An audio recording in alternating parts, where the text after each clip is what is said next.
என்ன தங்கம், பதவி ஆசை வந்துருச்சா? ஆசையில் வரல, ஆத்திரத்தில் வந்திருக்கேன்.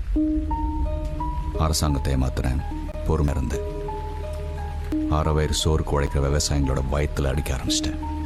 இனி விதைச்சவன் தான் வேலையை சொல்லுவான். நீங்கள் 30 லாரியை தூக்குனீங்க, நான் உங்கள் ஒத்த காரை தூக்குனேன். உள்ள பார்த்தவன் கேடு கட்ட புல்ல இருக்கான். எவ்வளோ தூக்குறோங்கிறது முக்கியம் இல்லை, எதை தூக்குறோங்கிறது தான் முக்கியம். என்ன நான் சொல்றது? சுட்டு சாண பிடிச்ச கத்தி மாதிரி கூரா இருக்கி. எந்த சாதிரா நீ தேவர்னு நினைச்சா நான் தேவன், நாடார்னு நினைச்சா நாடா, தலித்னு நினைச்சா தலித், வன்னியர் நினைச்சா வன்னிய, கவுண்டர் நினைச்சா கவுண்ட, ஐயர் நினைச்சா ஐயன். நீ எந்த சாதி நினைக்கிறையோ அந்த சாதிடானா. ரத்தத்துல சாதியை பார்க்காத, மொத்தத்துல நான் உழைக்கிற சாதி.